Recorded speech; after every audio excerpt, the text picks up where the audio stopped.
This is the Sixth Man Show, an Orlando Magic podcast, with your hosts, Luke Sylvia and Jonathan Osborne, covering all things Magic basketball. By fans, for fans. Go Magic.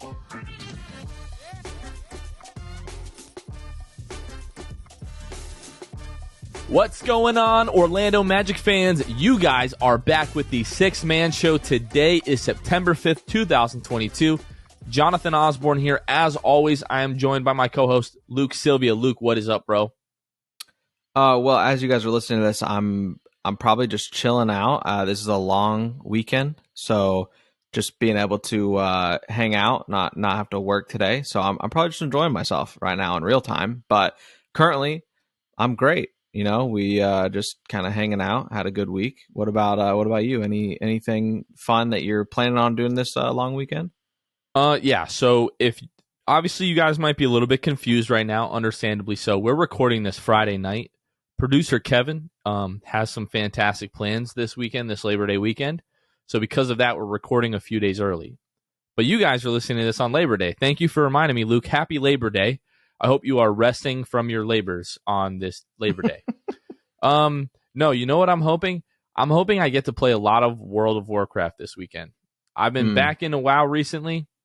And yeah, it's like going home again. You know, I've been playing World of Warcraft off and on for a long time, and I'm back right now. Feels good. You know how I knew you were already back into WoW? Oh, I don't know. I knew because our six-man show YouTube. I logged into World that of Warcraft videos. Yes, sir. And all the recommendeds are World of Warcraft videos. So I was like, oh, this man is I did see that because you were looking up some kind of like Tim Tebow speech. I saw the same like history. We can see like the watch history. Right. Yeah. And yeah. No, it was the Tim Tebow highlights. Yeah. No, it's like you feel like you're violating somebody because you can just see everything they've been looking up. But mine's all Gator stuff and college football stuff right now. So it's nothing. Well, whenever like usually when I'm gonna look up like overly nerdy stuff, I'll like log into my personal so that you guys don't have to like see me looking up like, you know, Pokemon card packs being opened. No, that's also was on the recommended. Exactly. I didn't know you were big into Pokemon openings. Well, I mean, so obviously like everyone is open like into like Pokemon cards like growing up and all the like the video games and stuff like that. But just a couple of my buddies have been just bored recently and have like gotten into it. So it's like, you know, I might as well kind of like check it out. So I've been dabbling a little bit. The off season is where I do all of my like just weird nerdy things, random stuff. And then as soon as basketball season starts, it's just like I'm laser focused into that. Yeah. There's like, I don't have time for video games. I don't have time for anime, Pokemon cards, that. And I'm a big collector. Like I've just always enjoyed like collecting. Like, for our folks on YouTube that can see this, listening, you guys can't see this, but this right here is just a stack of signed Orlando Magic cards. We did our podcast with Court Cousins a few weeks back, and I went through all of these with them. But just to, you know, just a little extra, a little something for our viewers, just got to look at all these. These are just all signed Orlando Magic cards. And these aren't everything that I have either. So it's a lot. I've always been into collecting. Man's got a big deck. Hey, you need to watch your mouth. All right, this is a family friendly show. You're like you're pushing the envelope right now. No, I'm kidding. Nope, no more innuendos. Nope, we're good. That's our one per show right there. But no, like everyone knows, we all had Pokemon cards as a kid, and it's like, why did I throw those freaking things out? Because I don't know if you know this, but like a first edition Charizard is worth like thousands of dollars now. Like even if it's not graded in like a PSA 10 or a BGS 10 or whatever, if that's the case, you have like hundreds of thousands of dollars on your hands. But like the old cards that we all had as kids are worth like thousands of dollars now. And we just like threw them out or gave them away at like a thrift shop or a garage sale, something like that. Yeah. I was mainly I promise we're gonna get into the show. But I was mainly into like the video game, like the games of Pokemon, and then Pokemon Go. When that came around, I was just like, "This is great." But I will say, still love Pokemon Go. Even it's a solid game. It's fun. Even though I didn't do the cards, like I wasn't on the card scene for Pokemon. But you're a little young. You're a little young for that. Okay. Anywho, when I see like the back of a Pokemon card, like just like the obviously like the Pokemon, like the Pokeball with like the, you know what I mean? Everybody knows what a Pokemon card looks like on the back. Whenever I see that, I just get like waves of nostalgia that wash over me, even though I never collected cards or even like really even had any.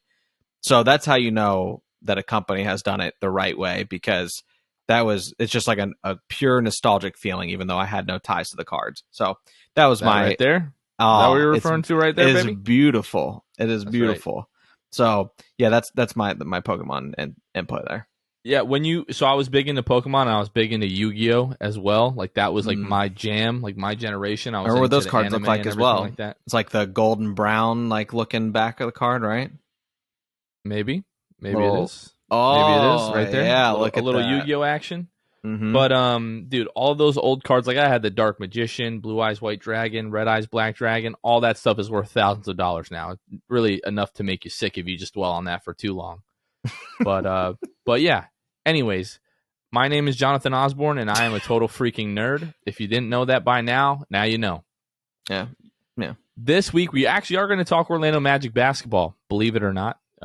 We talked about this on the podcast last week, and we put the feelers out there on social media a few weeks back. But we're doing a preseason night, like just kind of a group outing with our listeners to go and watch the game. So the last preseason game, the preseason finale, October 14th at 7 o'clock versus the Cavs. We have basically like a group discount setup that we set up through the Magic with our guy, John McCall. If you are not familiar with John McCall, he's really like our go-to in terms of all things Orlando Magic tickets. If we ever, have any questions or somebody needs help with tickets, we always refer them to John McCall. So if you are looking for tickets, or group outings, season tickets, anything like that, would definitely suggest hitting up our guy, John McCall. I'm going through my phone right now so I can pull up his number. His number is 407-916-2752. If you're looking for tickets, hit up John McCall. He's a massive help. But if you want to join us for our group outing, you can purchase your tickets through Fevo. It's FEVO.me/The Sixth Man Show. Again, that's FEVO.me/The Sixth Man Show. We're trying to fill the lower bowl, like towards the Magic bench, but tickets are going very quickly. They didn't restrict all the tickets for us because this is the first time that we've done something like this. So people are still buying those tickets on their own. So these tickets are going to go fast. So if you want to join us for that game, again, fevo.me/The Sixth Man Show. Tickets are anywhere from $28 a piece to $38 a piece. So they are going to go fast. So make sure that you guys go ahead and check that out. Franz Wagner, as you all know, is participating in FIBA EuroBasket 22, playing for the German national team. And the other day, so today is Friday, so that was Thursday. Thursday, France played Germany, and Germany was not favored in this game. We talked about on the last pod that every time I say Franz and France, I keep getting those so screwed up today. France is one of the favorites to win the entire tournament. Yeah. So we were hoping that Germany would be able to keep it competitive, but Germany actually came out on top. They won the game 76-63, especially in the third and fourth quarter. Really were able to extend the lead and win this game pretty comfortably. Luke, you and I wanted to talk about this with you. We've been talking about whether or not Germany is really going to feature Franz offensively. And we thought that maybe once they get into EuroBasket, into the actual tournament, that things would change a little bit. But especially Germany's bench was so lethal in this game, they didn't really need a ton of offense out of Franz. So Franz ended the game with 8 points on 4 of 7 shooting, 3 rebounds, 3 assists, and 1 steal. For most of the game, he was matched up onto someone that we're familiar with, Evan Fournier. And Evan Fournier was held to just 7 points on 2 of 10 shooting from the floor. Evan Fournier struggling offensively. Rudy Gobert being in foul trouble for the majority of this game. Both were major factors for France really not being able to ever get things going. But a big win for Germany to start the tournament here. The 76-63 win over France. But what did you think of France not really being featured that much offensively? Yeah, I think I would be irritated about it, and I obviously think he was underutilized offensively, but he did so well defensively that I'm really not too mad about it. And people will that are just haters of Evan Fournier in general will just hear that and be like, who cares that he held them to that stat line. But as we said in the last episode, when I was going over the MVP odds of EuroBasket, what that looked like, Fournier was like fourth or fifth best odds in the whole tournament to win the MVP of the tournament. So that tells you something that, Franz was able to clamp him up quite literally in that game. And was put just him nice. on skates. And put him on skates. Franz may not have had the most production, but number one, he was efficient. And number two, he gave us like 2 highlights, which is pretty good considering he had single-digit points.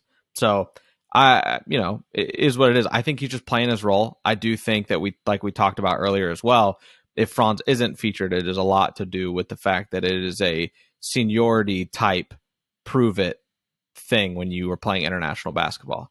That's why, honestly, if Mo Wagner was playing, he probably would be featured more than Franz Wagner. I really think it's just like a respect thing for what you've done for literally your country. And so I think Franz is just like obviously getting started in his Germany, like EuroBasket, FIBA type of groove. And we'll see him kind of just like with the Magic be featured even more and more as the time goes on. So I think he'll be featured with the Magic sooner than he will with Germany. But that being said, hopefully next time this comes around, they don't have a choice but to feature him because of what he's been doing in the NBA. Well, I like your point that it's like a respect thing, like the seniority on the team. At some point, you got to throw the respect out the window if you're trying to win games in this tournament. And their best chance is either going to be Dennis Schroeder or giving the ball to Franz Wagner. Like Dennis Schroeder had a really nice highlight. It was absolutely a carry, like that little spin move that he had where he just kind of froze the Franz defense and then had an open layup at the rim. It was sick, but very much a carry. And then you alluded to the turnaround jumper that Franz had right in Rudy Gobert's face. Yeah. And when I saw that, I tweeted out Gobert's got to sign the ball after this. I wasn't sure that people were going to get that reference. I don't know if that was something that was just exclusive to like the area that I grew up. Did you get that reference or no? I had never really heard it, but it could be something that's widely known. I just don't know it. But also I understood. You know what I mean? Okay. Like that makes me feel better. I got it. Like you use your context clues. Yeah. No, great context clues. Big context clues guy. So I was able to just really snuff that out. But no, it made sense to me. Yeah. So like growing up, whenever you be playing pickup, like if you hit a shot like literally right in somebody's face, you'd like throw it to them and they'd have to sign it. Like they'd have to fake their signature on it and like check it back to you. It might have just been a dumb thing that me and the kids at the rec center did in like various parks that I would play at as a kid. But I hope that was a thing everywhere else, or we were just idiots doing that for like no reason. That sounds tough to me. I like that. I don't hate that at all. Yeah, it was like show me some respect. I just, jade this right in your face. So, but yeah. So when you guys are listening to this, again, we're recording this on Friday. So they will play Bosnia and Herzegovina on Saturday, and they have a back-to-back actually where they will play Lithuania on Sunday. So Franz, again, I keep screwing this up. Franz will have played 2 more games in between now and the time that you guys are listening to this podcast. Please forgive me. The dyslexia right now is really hardcore. Last bit of Magic news, and then we're going to talk about our guards. This is going to be like our final position group breakdown. Gary Harris this week had arthroscopic surgery to perform a meniscectomy in his left knee for the torn meniscus. Dr. Brian Sutter, if you guys are unfamiliar with him, he does great sports injury breakdowns on Twitter and especially on YouTube. He tweeted out that the meniscectomy means the torn piece was trimmed/smoothed out, and that typical recovery can be 4 to 6 weeks. So I know we talked about like there's different kind of meniscus tears, and sometimes it can just kind of heal on its own, or sometimes you need to go in and like perform surgery. My understanding is that like the meniscus, like there's only so much meniscus, and if they have to keep going in and like trimming that out, that like long term that can be like detrimental. So a lot of times, especially in younger players, they don't recommend like going in and like trimming that out. But this must be like a case where it was a good idea. It's going to get him back relatively quickly. So hopefully we'll get Gary Harris back sooner rather than later, and potentially even for the start of the season. Yeah, that would be nice. That would be nice. We've talked about how much we're going to utilize his shooting. I think still people don't understand how important he's going to be to this team this year in terms of veteran leadership and also on the court performance. I don't think he's just there like as a guy to be a veteran. Like he is actually going to contribute and has genuinely, as we've also talked about, like, and we'll continue to talk about, genuinely has an argument to start on this team. So yeah, I think he's pivotal. I think that we really dodged a bullet with the fact that we might miss a week of the first season of the beginning of the season, maybe two. So at least that's what we hope. We never know with this front office, but that's the realistic way that this usually goes, is he should be back in those first couple weeks. When it comes to realistic expectations with the Magic and injuries, I have no expectations. I'll be happy when Gary is back. That's all I will say. We hope that Gary gets well very soon. Would love to see him back with the Magic, early on in the season. Now, before we move on to our conversation around the Orlando Magic guards, we are going to go through our Patreon and shout out our Hall of Fame tier patrons. If you guys have not heard or you just started listening to the show, if you want to help financially support the show, you can find us at patreon.com/the6man show. We have 3 tiers of benefits that you can choose from. Every little dollar that comes in through the Patreon goes back into the show to help do with like giveaways and upgrading equipment and just bringing more content and better content to you all. So every dollar helps. We really appreciate everyone's support. And as part of our Patreon, we shout out our Hall of Fame tier patrons on every single episode. That is what I'm going to do now. Shout out Court Cousins, Armin, Carson Tulo, Jonathan Borges, Norm L., Magic Player History, Bailey, Wiffle, Michael Salapong, Franz Goated for Show, Ryan Singh the Distract, Eric Randall. Eric Randall just upgraded from our All-Star tier to our Hall of Fame tier, so a big shout out to Eric. Really appreciate that. Shout out Eric. Whoop, whoop. Pierre A., Dylan Holden, Mr. Mikey, Lil Penny, Drum, Danimal, Dutto15, Bobby Skinner, Nate Donley, Goaty93, and Teddy Sylvia, Mrs. Sylvia, Luke's mom. Shout out Mrs. Sylvia. We appreciate you guys so much. Thank you all for your support. Every little bit goes a long way. We love you guys. Luke, let's break down the Orlando Magic guards, and I am going to throw it to you. Yeah. So where we will start here is we'll start with, it's no secret what our projected starting lineup is for the start of the season. We went through that with the forwards. Obviously, put all that out there. If you want, you guys can go back and listen to our forwards episode, which was our most recent one before this.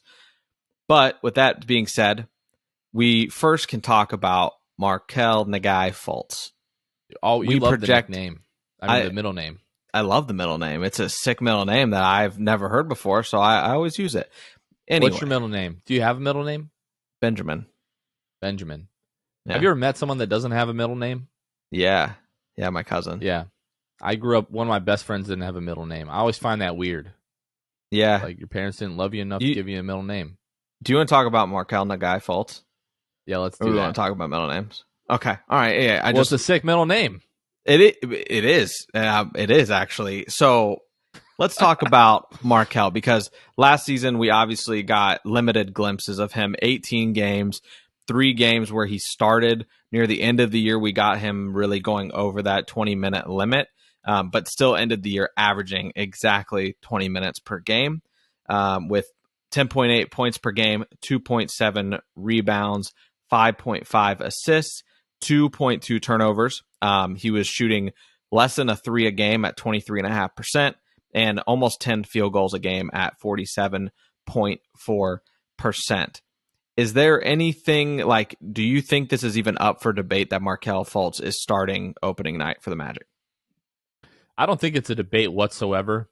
It just always blows my mind when you have conversations with people that like don't follow the Magic closely, and they're always surprised when you say that Markelle Fultz is the best guard on the team and that he'll be their starting point guard opening night next season.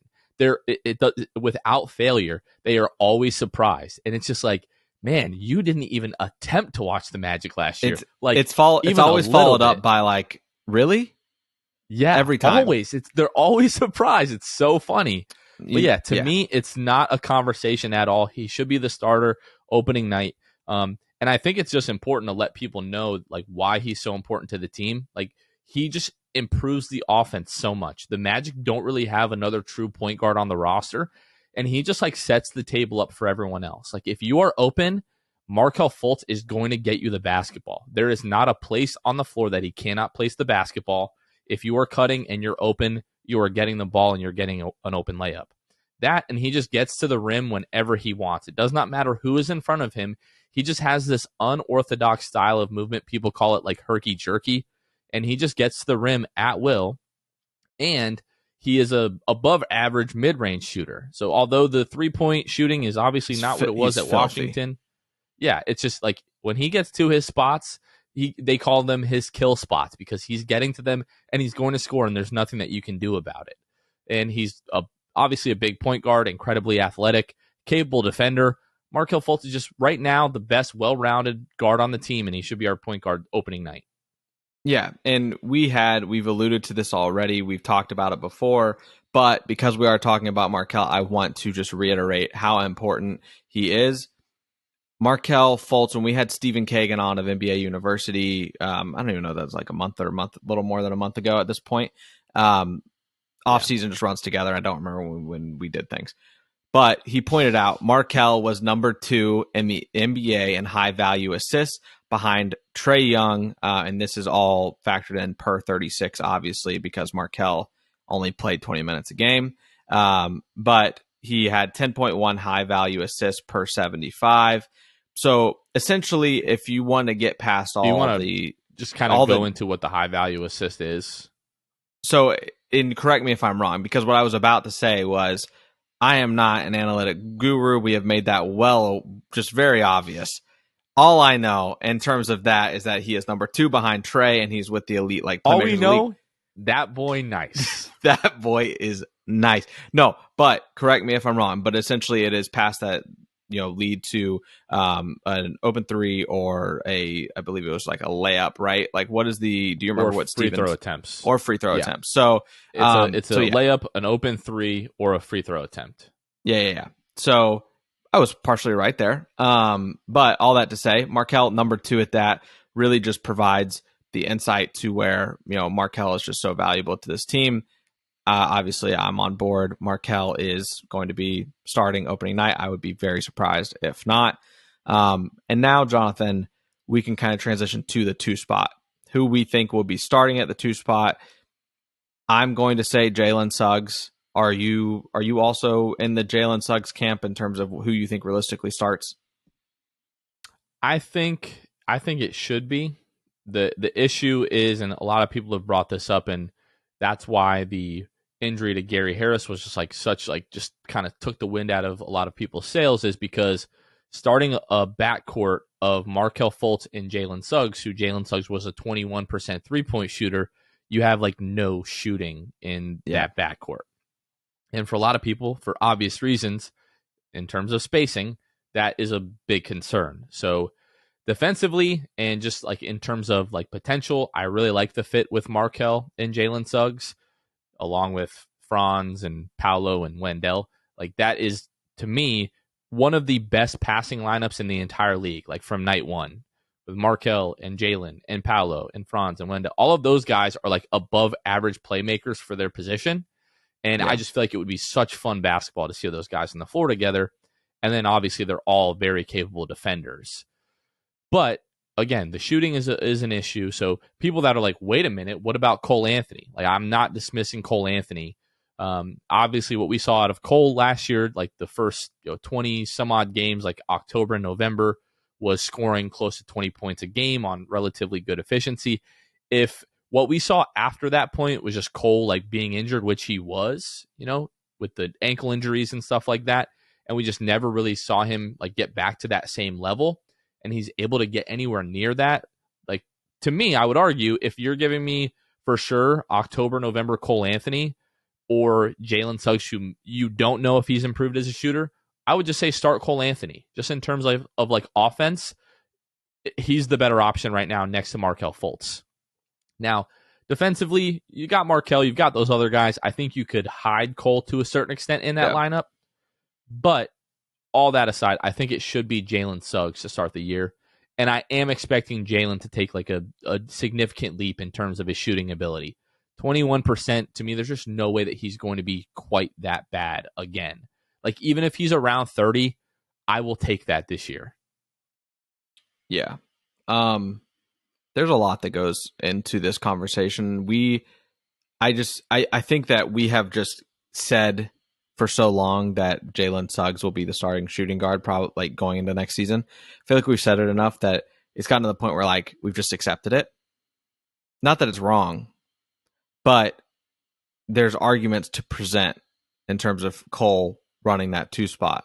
Like you said, if you get Cole from like those 2 months out of the year last year before injury, then that's a no-brainer. But what I will say is that Cole, you know, one of the reasons that you could have him coming off the bench is just what we talked about, which is him being like an offensive spark plug, coming off the bench, being the 6th man for this team, providing just that you know, kind of uplifting for this roster in general on the court. But also, Cole is still an underrated playmaker, in my opinion. He was forced to run the point guard position last year. At the beginning of the season, I was like, I don't know if I really trust Cole to run the offense.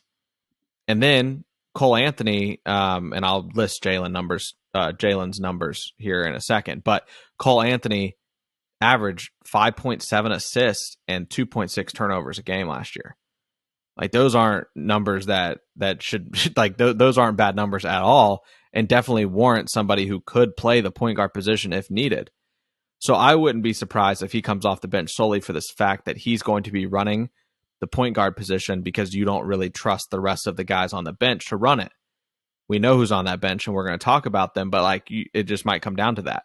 Now, that being said, just as far as like listing Jalen Suggs' numbers last year, and you were talking about improving as a shooter, shot 4 threes a game, 21.5%, 36% from the field, 11.5 attempts a game, 11.8 points, 4.4 assists, and 3 turnovers, and 3.6 rebounds a game, 77% from the free throw line. So that's Jalen. In terms of last year, like you said, his efficiencies need to improve. There is going to be, what I will say as well, Jonathan, is that there's going to be pros to either Cole starting or Jalen starting. If Jalen starts, you're going to have his, like, just to add to how insanely good that team will be, that lineup will be defensively. If Cole starts, you're able to capitalize on his playmaking. Essentially, you got 2 playmakers on the court, like high level playmakers on the court with Cole, just compared to Jalen, in my opinion. I think Jalen can get there, but Cole Anthony, it's all, the proof is in the pudding. I mean, for him to be having like over 5 assists a game and 2 something turnovers, like, he was good. But with him off the bench, you have someone to run that second unit, you know, if you are going to play them kind of in mass subs there. But I don't know. I don't really think you can go wrong, especially to start the year, with either of those guys. And I think that's also like part of the discussion, is that right now I do feel more comfortable with Cole like initiating the offense. So Yes. if Jalen is the 2, like next to Markelle, and Paolo's going to have the ball a ton, Franz is going to have the ball a ton, you're still going to have, you know, like these, like, you know, high post ups with, you know, with Wendell, him getting the ball like the, you know, the center of the paint or at the elbow. So it's not going to be all put on Jalen, where like if you're starting Cole and Jalen is the point guard off the bench, then like all of the playmaking and facilitating falls on him, which, like, we saw flashes of that, and we saw, you know, potential there, but the turnovers were absolutely an issue last year. And I was doing some quick computer math here while you were going through that. So I mentioned like Jalen going from like 21%, even if he gets to 30%, if he would have shot 30% from the 3-point line last year, that takes his average from 11.8 up to 15.5. If you tell me that Jalen is averaging 15 points per game this year on like a tick up in efficiency, like, that to me is a win, and like the kind of jump that we need to see out of Jalen offensively. Now, 21 to 30% is a big leap, but again, free throw percentage, he was fine, 77% from the floor. We saw the confidence. He has the shooting form. So with Jalen and Cole, like you said, there's not really like a wrong answer there. It's just, to me, I feel like Jalen raises the ceiling of this team defensively. And if he's starting and playing the majority of the minutes there, like, this team to me really should be like a top 10 team in terms of defensive rating. And then I just feel a lot more comfortable with Cole running the bench unit right now. I don't want to see Jalen. Not that I don't want to see Jalen, but I could see Jalen running that second unit. And if the game hasn't totally slowed down for him, we could see some of those turnover issues again. And hopefully that would be alleviated, him playing next to other like super high level playmakers in the starting lineup. Yeah. So next, I want to talk, Jonathan, about the man who is out for the first, hopefully, couple weeks of the season, and that or not at all. Maybe he'll be ready for the start of the season. We hope. That would be great, but I'm we've not got like holding 7 weeks. Yes, something like that. I don't know. I'm bad at math. Yeah, not going to hold my breath, but no, but it would be nice. It is Gary Harris, and Gary. I'm pulling up his numbers here. He essentially played 61 games for the Magic, started in 30 of them this last year, had 11 points per game, almost 2 assists, 2 rebounds, shot 38.5% from 3 on 5 attempts, and 43.4% from the field on 9 attempts. So Gary Harris, who, like I said, solely because of his shooting, he's a good defender and good enough to have him in a starting lineup, absolutely. Just from what we saw from him last season in terms of how he was able to turn it on there near really the last more than half of the season, after there's a little bit of very much of a rough start. So I think that he would have an argument to eventually be in this starting lineup. But as coming back from injury, things like that, regardless of how serious or not serious it was, I think that we'll see him coming off the bench regardless. I think that in that time, that if he does miss the first couple weeks, it gives the Magic really time to see where Jalen is at in terms of efficiencies, how he's feeling, if he's in a groove, and Cole as well. I mean, we're going to just be able to feel out where he is too. If we're getting that Cole of old and really the first beginning of the season last season, or if it's still much of the same where he's inconsistent and really just inefficient in general. So I think Gary, like if neither of those guys are panning out in terms of like Jalen's not taking that leap, Cole's not who he was at the beginning of last season, and that just is who he is for right now. Not to say they can't change, but Gary is the quick fix. Gary's the guy that you can just put in that lineup and he's going to do his role. He's going to do his thing. He's going to hit those corner threes. He's going to play good defense, and you're not going to have to worry about him making very bad decisions that are going to cost you a game. I just feel like you can trust Gary Harris when it comes down to it. Yeah, I think quite obviously, I'm not saying anything that's very profound here, but the Gary Harris injury potentially really messes up the Magic's plans, especially early in the season, particularly if the idea was to start Gary, right? Because now coming off the meniscus, you're definitely going to bring him in off the bench to when he first comes back. And then it's like, all right, well, what if Jalen is playing really well in the starting lineup, or if Cole is playing really well in the starting lineup and the team is looking good? Then you have to kind of reevaluate what Gary's role is going to be. But again, this is underneath the premise that they were going to start him, which we don't know. Now, there's a legitimate argument to why they would do that, but we just don't know what the team's plans are right now. But yeah, when Gary comes back, he's going to be a welcome addition just because of the fact that he is that kind of calming presence, whether it's in the starting lineup or whether it's coming in off the bench. This team is very young. We still need veterans in the lineup, not only obviously in the locker room to bring these young guys along, but they are a calming presence when they're in the game. So, we don't really know what, obviously an injury like this messes up your expectations of what a guy is going to be and what his role is going to be, especially early in the season, but we can't get Gary back soon enough.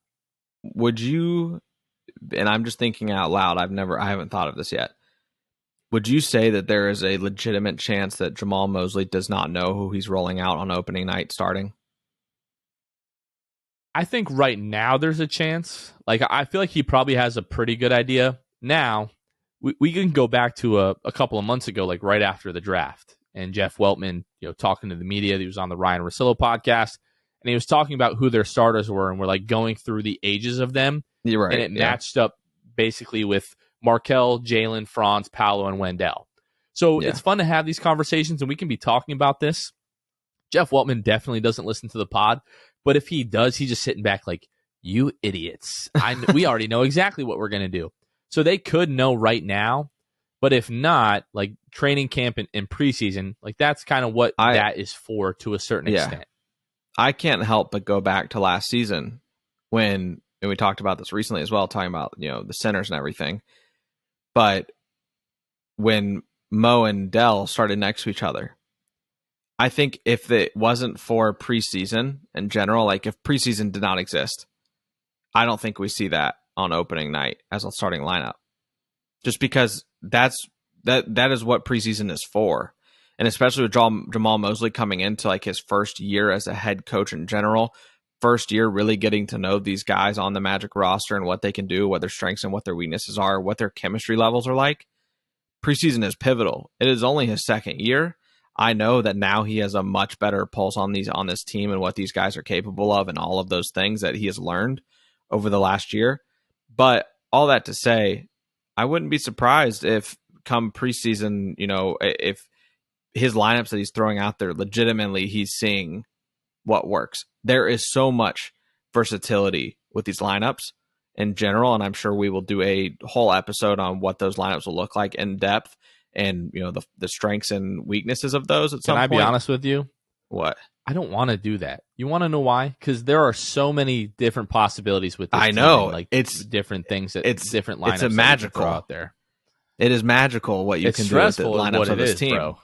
Yeah, well, at the end of the day, we're just having fun. He's got to make the decisions. But that's what I'm saying is that I wouldn't be shocked if Mosley has an idea of a starting lineup or what rotations run together. But this team is different than last year when you're talking about them being fully healthy. And preseason is going to be a lot of fun as a result because we're going to just be able to break down lineups and rotations and things that he threw out there on the court and be like, was this real or no? Like, do we think that this is a legitimate lineup that'll happen in the middle of an actual NBA game? Or is this just Mosley having some fun with the lineups in general? So I think there's a lot to look forward to when it comes to that.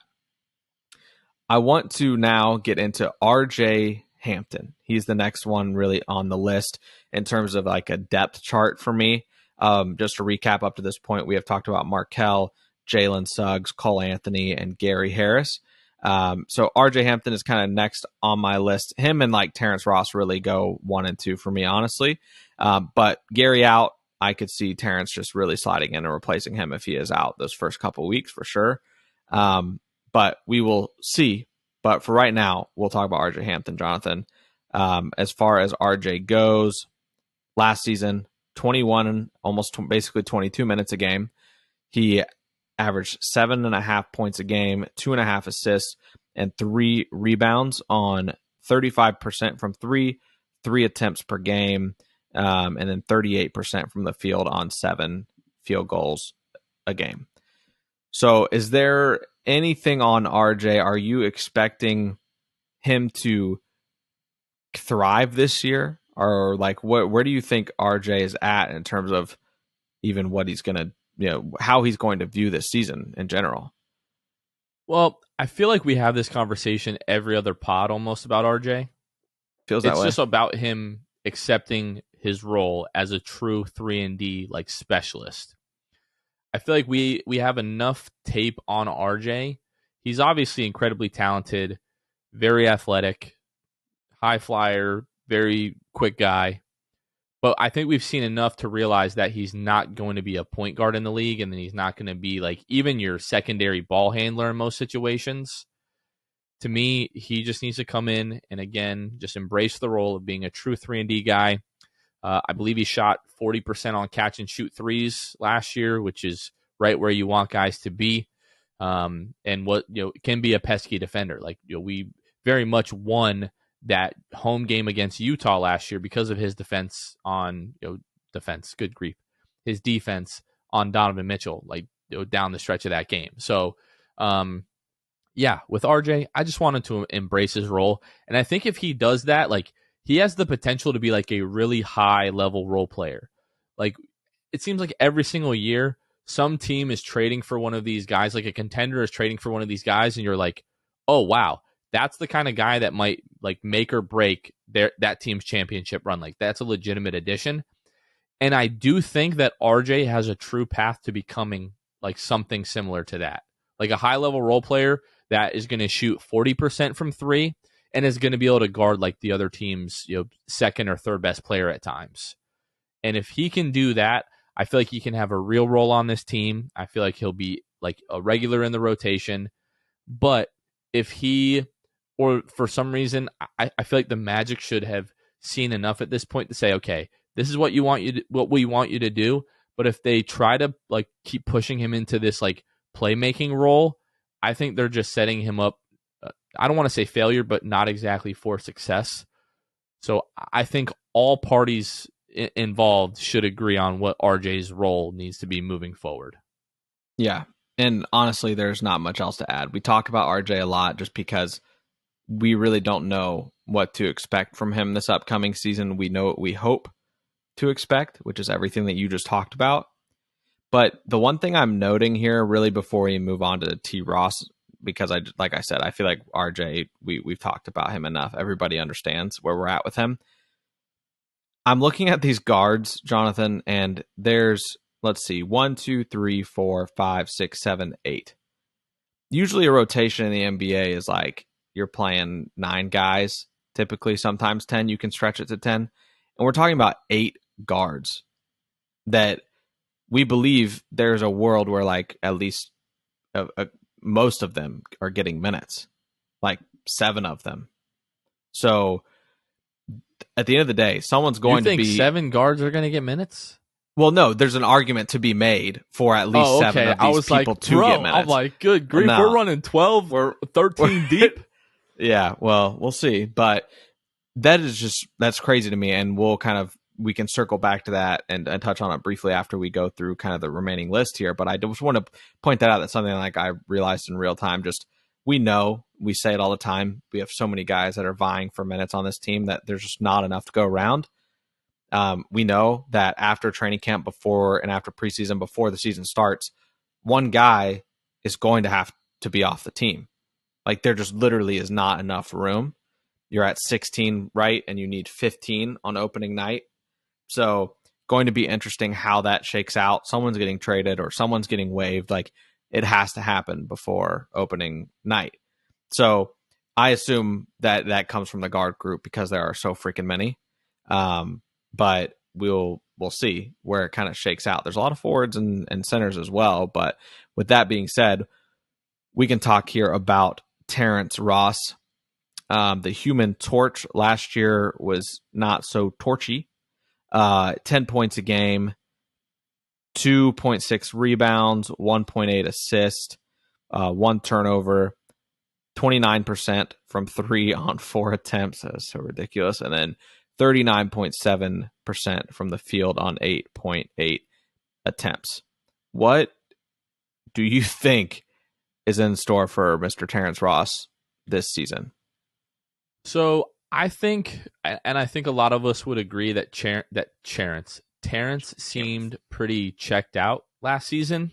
I think he came into the season probably expecting a bigger role than what he eventually was. And just the way that you hear him talk about the team currently, there's just kind of a pep in his step. He seems rejuvenated. He seems more excited. Seems excited about the brand new Advent Health Training Center. So I think just kind of him having a different level of expectations of what is going to be asked of him this season, and just like his what seems to be like renewed excitement. Like, does he want to be here long term? Who really knows? Terrence probably knows, but sometimes I'm like, does he really know? Is he just kind of going back and forth? Yeah. But I just don't see any possibility that he's as bad as he was last year. Like the 29% from 3, like career low. Like just I don't see that happening again. Especially if Gary misses a couple of weeks to start the season. If the idea was to start Gary and then you already had like a really good idea of what you want in the second unit with Cole and Jalen playing together, I could see them going, you know what, let's just start Terrence. If it's only going to be like a week or two, like Steve Clifford used to talk about this all the time. When like one guy is out, he would just throw like somebody random into the starting lineup that like didn't play a ton because he didn't want to disrupt not only the starting lineup but also the bench unit. So I could see maybe some of that where they're just going to throw Terrence into the starting lineup, and then when Gary comes back, they're just going to plug Gary back into the starting lineup, and then Terrence will go into like whatever role. I don't really know. But okay, I just think Terrence is going to be a lot better than he was last year. He can't be worse. So Terrence, this is a quick trivia for you. Terrence has been on the team. Brother. Terrence has been on the team since the 2016-17 season, halfway through, right? Comes from Toronto to Orlando, obviously. Plays 24 games that year. He starts 24 games. 2017-18, he plays 24 games again and starts 20 games. Then 2018-19, this is where we're picking up. We're picking up from here, okay? And since 2018-19 season, how many games has Terrence Ross, do you think, that he has started since 2018-19? I'm going to put the over-under at 15, and I'm going to go under. I'll even go under 10. I'll go under 10. I don't want to know. Give me a number you think. 9. I'll say 9. 2.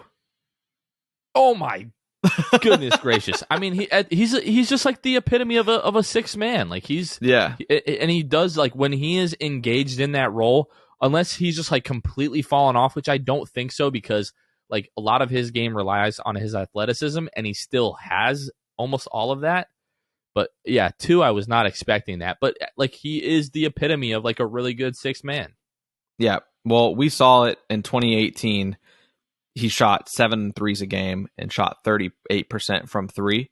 Not only is this a career low shooting from 3 at 29% last year, but since 2018, when he really caught his groove with the Magic and had his first true, real, full season with the Magic, 4 attempts a game is his lowest amount. He shot 7 attempts in 2018-19, 7.3 the next year, 5.7 in the year after that, and then 4.2 last season. So I think last season could be the kind of anomaly. Like we really just have no idea what was going on with T. Ross. Like we said, we speculate he was kind of checked out. But I will say he was, obviously with the Advent Health Training Center, he was filming all within there, I believe on his Instagram, posting to his stories the other day. And then I watched a YouTube video from him, from his Terrence Ross YouTube channel today, actually, where he went to Magic Gaming and sat down and played some games with the Magic Gaming guys.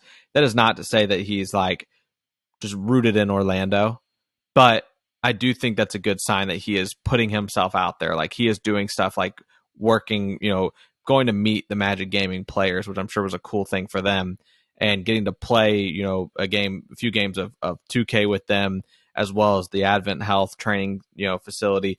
I just think that they're in with the team. We've heard him talk about it. Like he's just in a completely different mental state, I think. And I really think that means good things. And regardless of how long Gary is out, I think that if Terrence is the Terrence of 3 seasons ago, then that's the Terrence that I'd want to be getting minutes.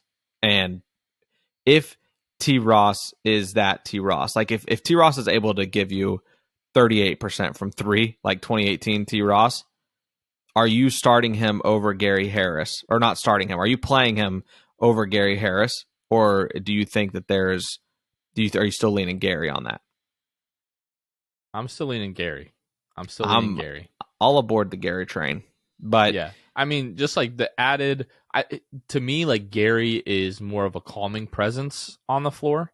Yeah. Like Terrence can single-handedly win you a game on any given night. Yeah. So like, that's a big factor, but especially like Terrence is a fine defender, but has never like really like wowed me on that end. That's actually not true. Last year, I don't know if it was like scheme or something that he decided to do, but he started playing the passing lanes a lot more. And like you have the numbers in front of you. I would put a lot of money on the fact that last year Terrence's steals went up. No. Are you serious? That's surprising. It was tied for his lowest steals in his career. Then it must be the previous year that I'm thinking about. the 2020-2021 season. Give me anything. Last season, he was 0.4 steals. The season before, he was a steal a game. The season before that, steal a game. There it is. Is that his career high by chance? I doubt it. Anyways. His career high is 1.1, and he's done it since 2015. Then my assessment of Gary is correct. He's the better defender. So, yeah, let's go with Gary Harris. Okay. Yeah. You sounded, for what it's worth, you sounded very confident about T. Ross. And I felt confident because I was like, damn, like T. Ross getting in these passing lanes. We're getting out on the break. But maybe my eyes deceived me. Yeah, so I'm leaning But what Gary what I will say is if Terrence shooting 38% from 3, yeah, I'm probably playing him over RJ. Oh, no doubt. Yeah. Yeah. Yeah, T. Ross jumps up for sure on that. He might be playing anyway. That's true. But I also don't know because if it's last year's Terrence, he's definitely not. He shouldn't. But I just think that he's going to be a different player than he was last year. So we have 2 left to talk to if my list is correct here. We have Devin Cannady and Caleb Houston. We've talked a lot about Caleb Houston, right? I mean, we're impressed with he's a big player, but he's also, just great off ball. Reminds you talked about like there's some similarities. We talked about him on the forwards episode. We threw him in here because we were like, he might play 2 sometimes if we're in a pinch and he needs to do that. If he can shoot the 3, like we hope he can, and get to that point, I could see him running the 2 as well if you're playing like a bigger lineup. But yeah, so Caleb Houston, is there really anything to add besides like his off ball and like potential of shooting the 3 ball?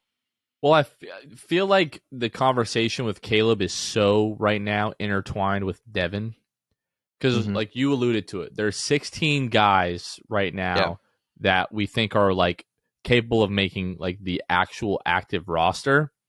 I feel like the other 14 that we've talked about up to this point, unless Terrence Ross is traded, are virtual locks to make the main roster. Yeah. I feel like we kind of have to have the same conversation like Caleb and Devin, no? Like, do we want to talk about Devin and then we'll kind of talk about both of them because we've already kind of talked about Caleb? Yeah. I mean, that's fine. Like, we can do that if you want to talk about Devin. As far as Devin Cannady goes, let's just see. Last year, 10 points a game. Granted, guys, 5 games.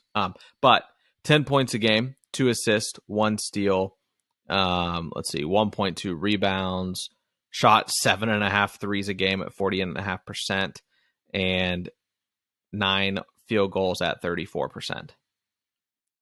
So Devin Cannady is the epitome of just put him in there to hit the 3 ball. That's what you're getting with Devin. And that's about it. He's 6'2", and he can shoot. And that's all I got. Well, I mean,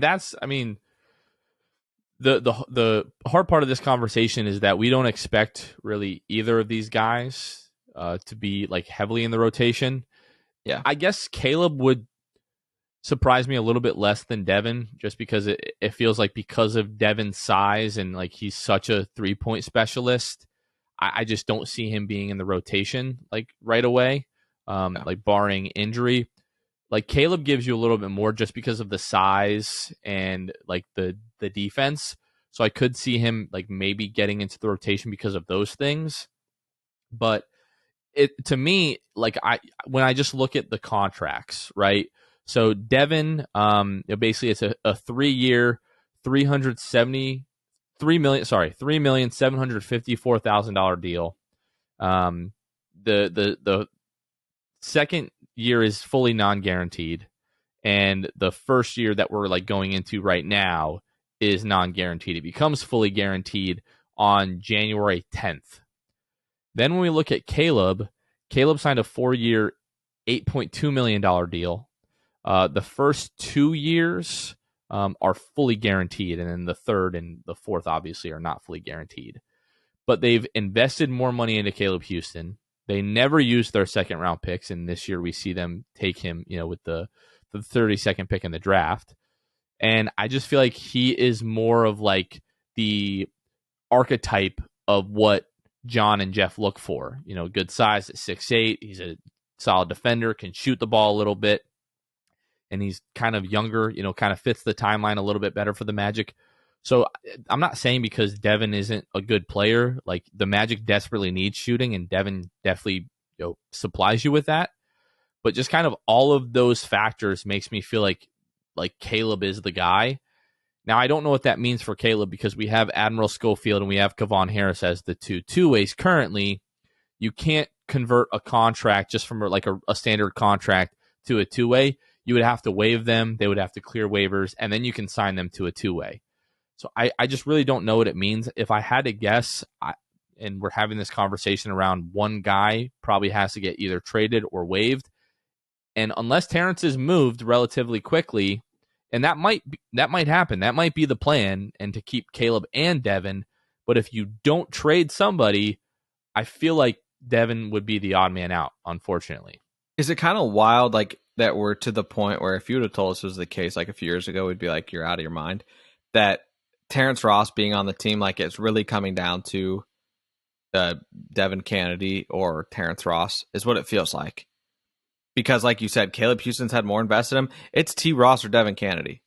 And in terms of, but more complexity, way more complexity when you get into Terrence Ross, just because are you going to just get him for like trade him for essentially a bag of chips at this point, like a second round pick that you're probably not going to use at the deadline? Right, that you could get at the deadline and just benefit from Terrence Ross if he is having a better season this year. I just think that it's going to tell us all we need to know. I mean, if it comes down to it, do you depend on Terrence Ross to provide you minutes or Devin Cannady? Like, that's what it comes down to. Who do you trust more? And Terrence Ross is Terrence Ross. So yeah, I'm going to bank on the fact that he's going to be able to impact the game. And he's going to be coming off screens, hitting the three ball. I get it as far as Devin Cannady, but Terrence Ross is bigger. He's going to defend better. And I'm like, it's just a no-brainer for me. So I just don't know, man. Like it's going to be very interesting to see what ends up happening. You could tell me either of the two happen, that Cannady's waived or T. Ross is traded, and I'll be like, yeah, makes sense. Like, I'm just not going to be surprised either. I would be really surprised if like Caleb Houston got waived. We haven't really had like this part of the conversation, but you're right. It feels like it's Terrence Ross being traded or Devin Cannady is waived. Yeah, it has to be and it's just simply from numbers. Like I said, Devin Cannady could have an argument for getting playtime on this team because of the need that it needs for shooting. But if Terrence Ross is going to shoot like he can, and like we know him to be able to do, then it doesn't seem like that. Like we shouldn't think that deeply about this. That, and even though like you could argue that Devin Cannady is a better shooter than Terrence, but like Devin, for the most part, I mean, he can come off of screens, but I think for the most part, he would be featured as like a spot up shooter. We know Terrence is like, you can run multiple plays for Terrence. You can run like that little, fake side dribble handoff where he cuts back door and has a dunk at the rim. You can obviously like run different screens for him. He can come off of pin downs, but it just has like, just in general, more like offensive gravity because he is so dynamic, and teams know like if Terrence Ross is on the floor, like you need to smother him or you need to keep the ball out of his hands. And then like in the last couple of years, he's added like the ability to kind of like, a couple of dribbles into the lane, pull up, or like a floater, like kind of get to the rim a little bit. So yeah, I don't mean to like just totally like discredit Devin Cannady, but like I would certainly, go with Terrence Ross in that scenario. And it's also the fact like why we really can't see Caleb Houston being gone in this situation is because, like we said, they invested him as a second round pick. They've given him, his 4 years with essentially the first 2 years guaranteed, correct? Yeah. And he's, like we said, just huge, 6'8", 19 years old. A lot of people don't realize that Devin Cannady is 25.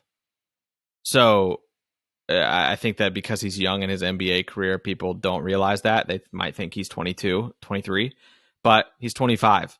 You kind of know what you've got in Devin Cannady.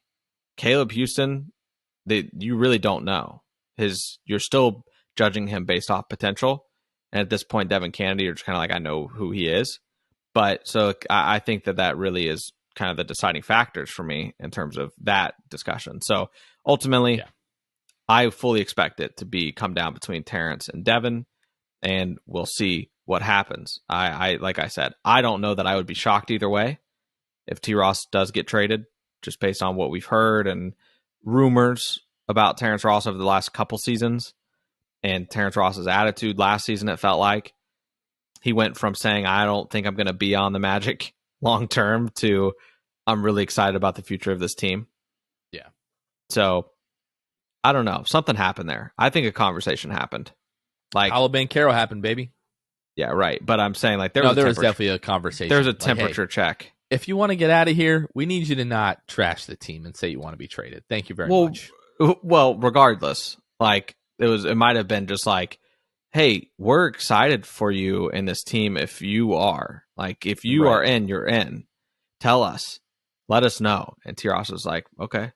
And then, like, the Palo training facility, young team, fully healthy. Like, Terrence Ross, we saw him. It almost looked like he went to full realization on, I think it was his podcast or like streaming, where he was like listing out all the good things about this team. And he was like, man, we have a chance.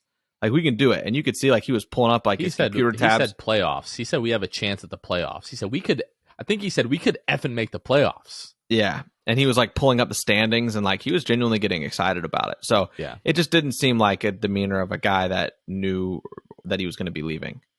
So I think he did a complete 180. I just feel like the writing's got to be on the wall that he's staying again. So we'll see. I mean, I'm happy to the deadline. Right. I'm happy to have him back if he's going to improve that efficiency from last year. It can't get worse. And a guy that's been in the league for 10 years, like, knows what it takes to make the playoffs. So, you know, you don't want to say, like, oh, Terrence Ross said we're making the playoffs. And, oh, Markelle Fultz said or tweeted 4th seed, so we're going to be the 4th seed. But it's really encouraging to, like, see the confidence, you know, around somebody who's been there thinks that this team can actually do something, which is nice. Right. Luke, I think that does it for the guards, right? That about wraps it up. We got anything else? I do not think so. I don't think so. Before we go, just want to remind you guys of the preseason night that we're having coming up on October the 14th at 7 o'clock. That's going to be the Magic's preseason finale against the Cleveland Cavaliers. The preseason finale is usually like the regular season dress rehearsal. So if you think preseason and you're thinking of like the NFL and like an NFL preseason finale where most of the guys that are going to be playing in the actual games doesn't play, the NBA is totally different from that. So if you had that in your mind, forget about that. This is going to be a fun night. If you want to join us, you can purchase tickets at FEVO, which is FEVO.me/The Sixth Man Show. Again, I believe the last time I checked, we still have tickets left in section 108, 109, 110, and 111.